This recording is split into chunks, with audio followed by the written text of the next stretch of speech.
स्वागत है आप सभी का आज के नए ब्लॉग में।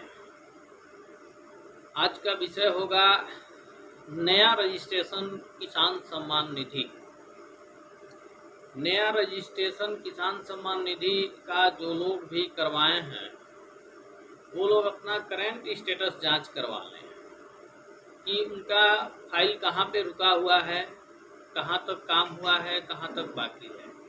तो जो लोग भी जो है कि प्रधानमंत्री किसान सम्मान निधि की ऑनलाइन करवाए हैं वो लोग अपना स्टेटस जांच करवा लें और स्टेटस जांच करवाने के पश्चात जहां पे उनकी फाइल रुकी हुई है वहां वो पैरवी के लिए जाएं ताकि उनका जो है कि काम हो जाए और उनका भी जो है कि उनको भी जो है कि लाभ प्रधानमंत्री किसान सम्मान निधि का जो 2-2 हज़ार रुपया प्रति 4 महीना आता है वो लोग भी उस लाभ के पात्रता श्रेणी में आ जाए। ये वही लोग हैं समथिंग, मैं जहाँ तक समझ रहा हूँ कुछ लोगों का तो है कि मान लीजिए कि वरासत में ज़मीन मिली है वो वाला रजिस्ट्रेशन कराए हैं। वरासत बोले तो मान लीजिए 2018 में ये प्रधानमंत्री किसान सम्मान निधि की योजना आई थी, तो 2018 के बाद से जिनके पिता की मृत्यु हो गई है या माता की मृत्यु हो गई है वह मृत्यु के उपरांत जो है कि वरासत करवाए हैं, वह ज़मीन अपने नाम करवाए हैं। तो उन्हीं लोगों का जो है कि अभी नया रजिस्ट्रेशन हुआ है समथिंग 2018 के बाद, चाहे वो लोग जब भी कराए हों। कुछ लोग तुरंत करवाए हैं, कुछ लोग अब करवाए हैं, कुछ लोग 1 साल 2 साल पहले करवाए हैं। तो वो लोग अपनी जांच करवा लें ताकि जो है कि कहाँ तक स्टेटस पहुँचा है, जहाँ भी पहुँचा है वहाँ पैरवी करके अपना जो है कि उसको जो है कि पास करवाएं और अपना लाभ के पात्रता श्रेणी में वो भी जुट जाएँ। और दूसरा चीज़ उसमें कुछ लोगों का ऐसा भी है कि उस समय जब ऑनलाइन हो रहा था 2018 में लेखपाल और तहसीलदार साहब के माध्यम से और भी तमाम सरकारी कर्मचारी लोगों का सहयोग उसमें रहा, तो उसमें भी कुछ लोग वंचित रह गए हैं। अब वंचित कौन लोग रह गए, मैं जहाँ तक समझ रहा हूँ कि 3-4 बार फॉर्म देने के बाद भी जो है कि नहीं हो पा रहा था, वही लोग जो है कि उस लाभ से वंचित रह गए। जैसे मैं अपना ही एग्जाम्पल बता रहा हूँ, और की क्या बात की जाए, मैं अपना ही बता दूँ कि 3 से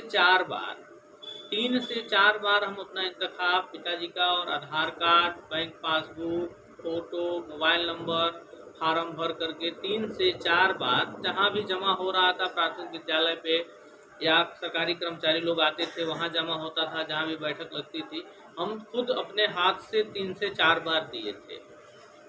उसके बाद भी पोर्टल पे नहीं दिखा रहा था। उसके बाद फिर हमारे एक मित्र फ़ोन किए कि भाई ये लास्ट बार है, एक बार और आप दे दो। हमने फिर चौथी बार या तीसरी बार या चौथी बार हमने फिर दोबारा तिबारा चौबारा दिया, यानी चौथी बार दिया। फिर जो है कि वह 2-4-5 दिन 10 दिन बाद नेट पे शो करने लगा कि आपका जो है कि रजिस्ट्रेशन हो गया है। तब अगर हम भी चौथी बार या तीसरी बार नहीं दिए होते या हमारे पास फॉर्म नहीं आया होता तो हमारा भी आज वही हाल होता जो थोड़ी देर पहले हम बताए हैं कि रजिस्ट्रेशन जिनका नहीं हुआ है या हुआ है वो लोग जाँच करा लें। वही कंडीशन आज हमारी भी होती, लेकिन हमने चौथी बार या तीसरी बार दिया उसका लाभ भी हमको ही मिला, क्योंकि 14 किस्त आज तक जिनका सब कुछ सही है, 14 किस्त आज तक आ चुका है। 14 किस्त का मतलब हो गया कि 28,000 रुपये, 28,000 रुपये किसान सम्मान निधि का पैसा अब तक जो है कि आ चुका है। तो मान लीजिए जो लोग नहीं दिए उनका 28,000 का नुकसान हुआ है। मान लेते हैं कि वो लोग भी दिए होंगे, 2-4 बार 5 बार दिए होंगे या 1-2 बार दिए होंगे, उसके बाद जो है कि पोर्टल पे नहीं चढ़ पाया होगा या तमाम भीड़ थी उस समय, पूरे भारत का करना था, काफ़ी संख्या में लोग थे। तो मान लीजिए उसमें 2-4 लोग छूट भी जाते थे, 2-4-10 लोग छूट भी गए, तो वही लोग जो 1 बार 2 बार दिए उसके बाद देना ही छोड़ दिए, यानी सुनना ही छोड़ दिए। अगर कोई उनको सलाह भी देता था कि आप भाई एक काम करो, आप जो है कि अपना डॉक्यूमेंट्स दे दो, चाहे जिनके भी माध्यम से, लेखपाल के माध्यम से या सचिव के माध्यम से, तमाम सरकारी आला अधिकारी लोग उसमें जो है कि मौजूद रहे थे। प्रधानमंत्री का जो ये स्कीम आया था किसान सम्मान निधि की, तो सभी लोगों के सहयोग से ही जो है कि यह स्कीम चल रहा था और चल रहा है। तो इस समय जो लोग नहीं दे पाए दोबारा या तिबारा या चौथी बार, उन्हीं लोगों का जो है कि अभी आज पेंडिंग में रुका हुआ है।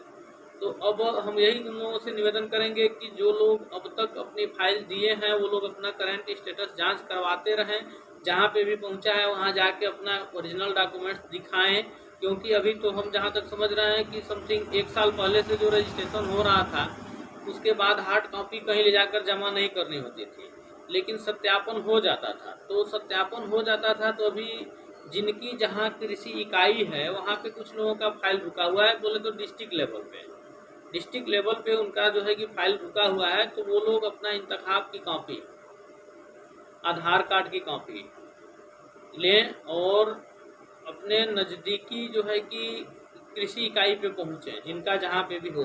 कुशीनगर जिले का तो हरका में है कृषि इकाई, अन्य जिलों का तो हम नहीं बता सकते हैं, लेकिन कुशीनगर जिले का हरका में कृषि इकाई है। वहाँ पहुँचे, अपना इंतखाब और आधार की कॉपी लेकर के। हाँ, ध्यान रहे इंतखाब पुराना नहीं होना चाहिए। जब जा रहे हैं उस डेट का इंतखाब हो, 2-4-10 दिन पहले का हो, ये चलेगा। ऐसा नहीं कि आप 1 साल 2 साल 5 साल पहले का इंतखाब लेके चले गए तो फिर वहाँ से परेशान होना पड़ेगा, दोबारा जाके निकलवाना होगा। तो बेहतर होगा जो लोग भी जाएं अपना नया इंतखाब जो है कि निकलवा लें, आधार कार्ड की फोटोकॉपी खूब साफ सुथरा वाली करवा लें, उसके बाद से वहाँ जाएं। ठीक है, वहाँ जाने के बाद एक फॉर्म मिलेगा आपको, फार्म भरिए, फिर जमा कर दीजिए। वहाँ से आपका सत्यापन हो जाएगा, स्टेट लेवल पे चला जाएगा। स्टेट लेवल के अप्रूवल के बाद आपका पैसा आना शुरू हो जाएगा। तो बहुत ज़्यादा मुश्किल का काम नहीं है। और जो लोग अब तक रजिस्ट्रेशन नहीं करवाए हैं वो लोग रजिस्ट्रेशन अपना करवा लें। बस विशेष ध्यान ये रहे कि 2018 के पहले की अगर भूमि लिए होंगे, अगर वरासत वाली भूमि है तब तो कभी का भी हो जाएगा। लेकिन कुछ लोग अभी हाल ही में बैनामा लिए हैं, समथिंग मान लीजिए 1 साल 2 साल 3 साल 4 साल पहले, यानी 2018 के बाद 19, 20, 21, 22, 23 में जो लोग बैनामा लिए हैं वो लोग प्रधानमंत्री किसान सम्मान निधि की पात्रता श्रेणी में नहीं है। जिनका बैनामा 2018 के पहले का है वही लोग पात्रता की श्रेणी में हैं। तो ऐसा नहीं है कि ये लोग भी ऑनलाइन करवा दें, ऑनलाइन करवाने के लिए तो करवा सकते हैं, लेकिन उस श्रेणी में आप नहीं आएंगे क्योंकि उसका जो क्राइटेरिया है 2018 के पहले वाला है। रही बात वरासत की, तो वरासत कभी कभी हो सकता है। वरासत चाहे 1 महीना पहले का हो, चाहे 2019 का हो, 20 का हो, 22 का हो, 23 का हो, उससे कोई दिक्कत नहीं है। वरासत वाली ज़मीन पे जो है कि आप ऑनलाइन करवा सकते हैं और अपात्रता की श्रेणी में आएंगे भी।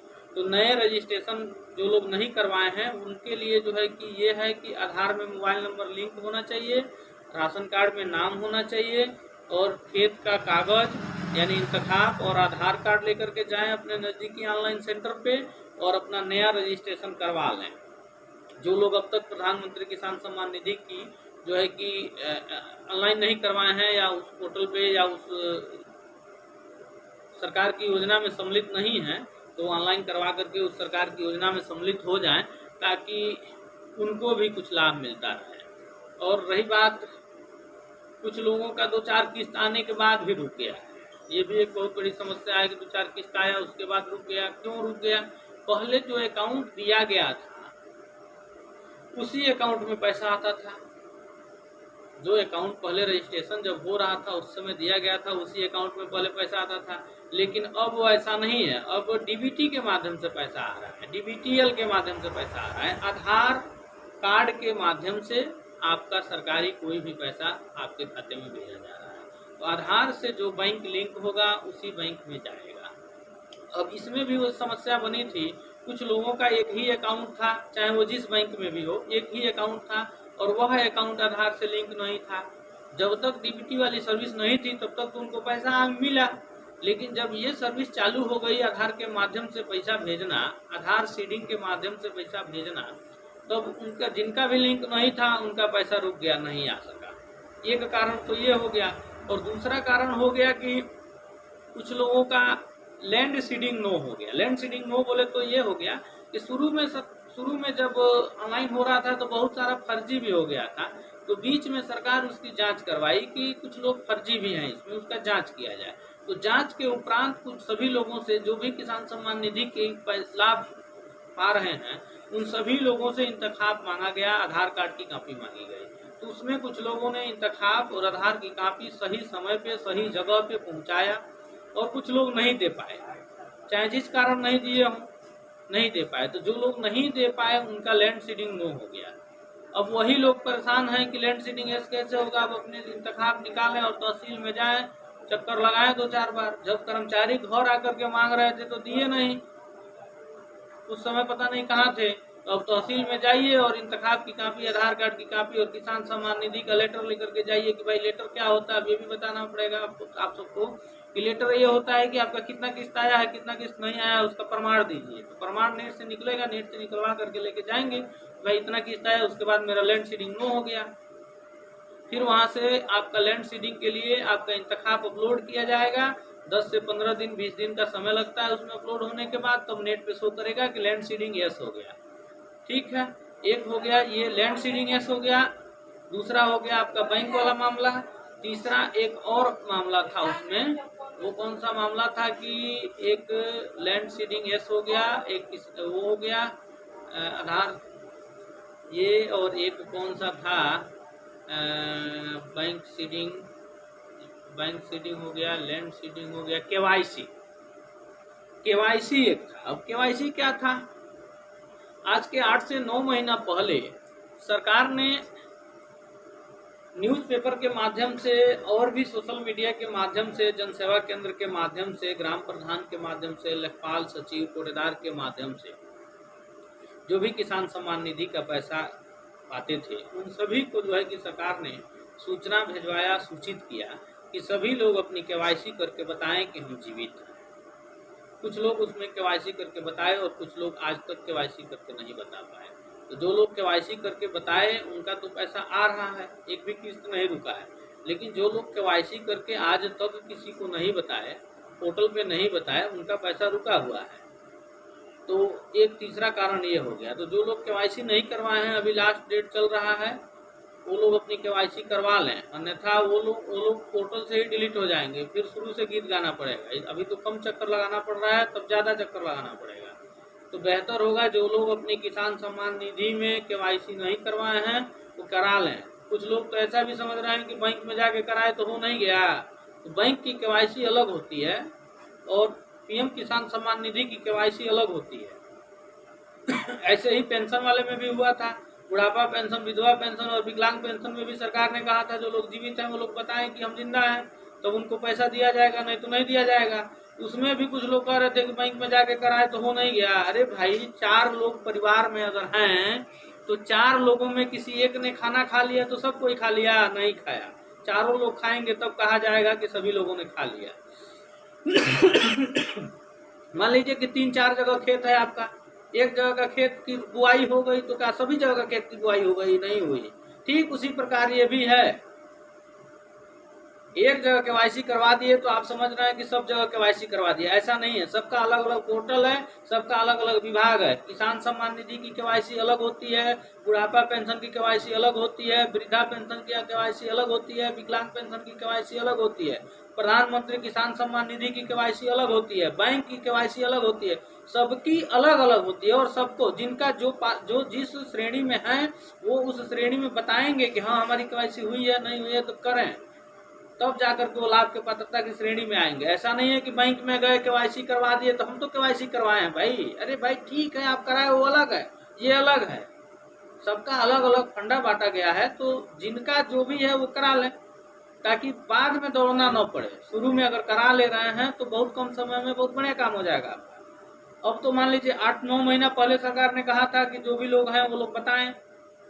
अभी आज भी एक हमारे मित्र फोन किए तो भैया तुम चेक कीजिएगा हमारी केवाईसी हुई है क्या, तो उनका चेक कर रहे हैं किसान सम्मान निधि में उनके केवाईसी नहीं हुआ है। तब बताइए वो आज तक कहाँ थे? तो जो लोग भी ऐसे हैं वो लोग जो है कि जागरूक हों और देखें, समझें, सरकार की जो भी योजना आ रही है उसके बारे में समझें, बूझें क्या है, कैसे है, तब जाकर के उस पर काम होगा ना। जो भी योजना आ रही है और बंद किया जा रहा है, रोका जा रहा है, ये क्यों किया जा रहा है? फ्रॉड को रोकने के लिए रोका जा रहा है, किया जा रहा है। अब इसमें फ्रॉड क्या है ये भी हम आप लोगों को बता दें। एक हाँ, तो हम थे कि फ्रॉड क्या है। एक कस्टमर आ गई थी, उन्हीं से बात होने लगी, अच्छा लगा बात करके। तो फ्रॉड इसमें क्या था या क्या गलत था कि सरकार ने ऐसा किया? चलिए आप सबको 2 लाइन में भी हम बता दें कि फ्रॉड ये था कि पहले हम शुरू करते हैं फ्रॉड में किसान सम्मान निधि से। तो जब शुरू में पोर्टल आया था तो कुछ लोग ऐसे भी थे जिनके नाम पे जमीन नहीं थी, अब फर्जी जमीन का कागज वगैरह दे दिए थे और जल्दी जल्दी में कर्मचारियों ने कर दिया, पैसा आना शुरू हो गया। ये फ्रॉड ही है। तो ये जब केवाईसी होने लगा, सत्यापन होने लगा, लैंड सीडिंग इंतखाब अपलोड होने लगा, तब वो लोग रिजेक्ट में चले गए, उन लोगों से रिकवरी भी हुई। ये एक तरफ का ये फ्रॉड हो गया। अब आइए बुढ़ापा पेंशन में क्या फ्रॉड था। बुढ़ापा पेंशन में ये फ्रॉड था कि आज के 10 साल पहले जो पेंशन पाते थे, 5 साल पहले जो लोग पेंशन पाते थे, वो लोग आज इस दुनिया में नहीं है। सभी ग्राम पंचायत में ऐसे लोग हैं, थे, जिनका पेंशन मिलता था, और वो लोग अब इस दुनिया से चले गए हैं।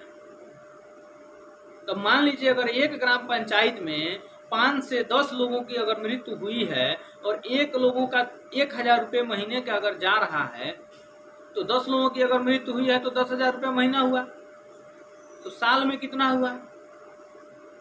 तो वह पैसा जा रहा है, उस पैसे का कोई मतलब नहीं है, ना जा तो रहा है लेकिन निकल नहीं पा रहा, यूज नहीं हो पा रहा है, तो उस पैसे का कोई मतलब नहीं है। इसीलिए बुढ़ापे पेंशन वाले की केवाईसी की मांग की गई कि जो लोग जीवित हैं वो बता पाएंगे, जो लोग नहीं जीवित हैं वो नहीं बता पाएंगे कि हम जीवित हैं। तो जो लोग बताएंगे उनको दिया जाएगा, जो लोग नहीं बताएंगे उनको ये समझा जाएगा कि ये भी चलेगा। ठीक है, ठीक यही प्रोसीजर विधवा पेंशन में भी है। तमाम ऐसी सभी ग्राम पंचायत में ऐसी महिलाएं हैं, महिलाएं थीं जिनका पैसा जो है कि वर्षों से आता था। पति की मृत्यु के उपरांत ऑनलाइन करवाई, पैसा आना शुरू हो गया, पैसा आता रहा आता रहा आता रहा, अच्छी बात है, लेकिन वो भी इस दुनिया से चली गई किसी कारण। अब मान लीजिए वो भी इस दुनिया से चली गई और उनका पैसा आ रहा था, अब नहीं आ रहा है। क्यों नहीं आ रहा है? क्योंकि जब सरकार ने कहा 8-10 महीना पहले की केवाईसी करके बताएं लोग कि हम जीवित हैं, तो जो जीवित था वो बताया, जो नहीं बताया उसको मृत्यु घोषित कर दिया गया, यानी पोर्टल से उसको डिलीट कर दिया गया। ये लोग पात्रता की श्रेणी में नहीं, इन लोगों को हटाओ, और जो नया आवेदन किए हैं लोग उन लोगों को फटाफट काम करो, पेंशन देना जारी कर दो। ये अच्छी बात है, बहुत बढ़िया पहल है ये। तो सेम यही प्रोसीजर विकलांग पेंशन में भी है, जो बुढ़ापा में था, विधवा में था, विकलांग में भी है यही चीज। तो इसीलिए यह केवाईसी साल 2 साल 5 साल पे सरकार ने जब कहे तब वो आप लोगों को करवा लेना चाहिए। सरकार जब भी कहे कि केवाईसी करवा करके बताइए, या ये है वो है, जो भी वह बताना है, उसमें अपना ही अपने लिए ही बेहतर है। ठीक है, अच्छा, अगर हमारी वीडियो आप सबको अच्छा लग रहा हो, लाइक कीजिएगा, कमेंट कीजिएगा, अपने यार दोस्तों में शेयर कीजिएगा, ताकि उन लोगों तक भी ये जानकारी पहुंचे, और हमारे चैनल को सब्सक्राइब